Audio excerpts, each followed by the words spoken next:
handog ng College of Criminal Justice mula sa nobela ni Dr. Jose Rizal, Ang Noli Me Tangere.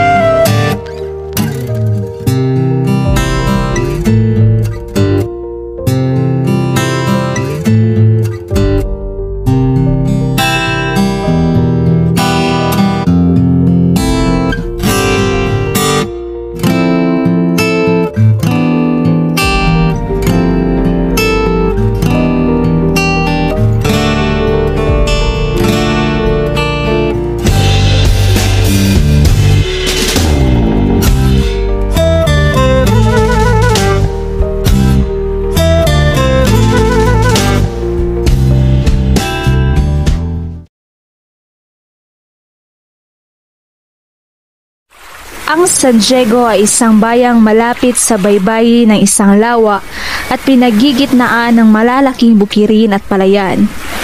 Bunga ng kahangalan at masasamang hilig na nasisipagtanim, ang mga inaani sa bayay binibili lamang ng Tsino sa murang halaga. Kitang-kita sa kabuuan ng bayan mula sa kampanaryo ng simbahan at kaakit-akit malasin ang tanawin mula rito. Gayunman, mapapansin sa pagtanaw sa kabuuan nito ang isang tila pulong gubat na nasa gitna mismo ng kabukiran. Iginigalang ng mga tao ang gubat dahil sa iniingatang alamat. Sinasabing isang matandang Kastilang matatas managalog ang nakakarating sa loob ng gubat. Natuklasan niya ang isang puok na dinadaluyan ng tubig na mainit. Pinagpilitan niyang ibilhin ang lugar sa mga nasasabing may-ari at kanya itong binayaran ng mga damit, hiyas at salapi. Subalit, hindi na nakita ang matanda.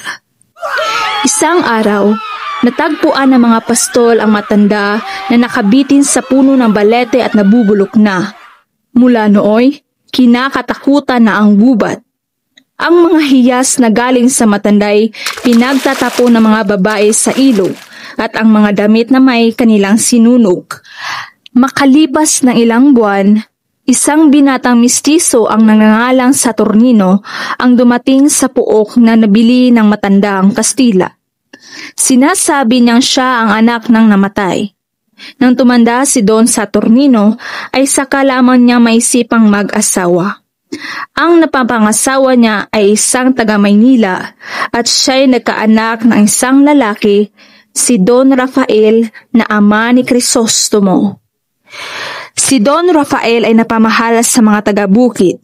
Dahil sa kanyang kabaitan at kabutihang makisama, umunlad ang mga pananim, umani ng marami hanggang dumami ang mga nagtitirahan doon.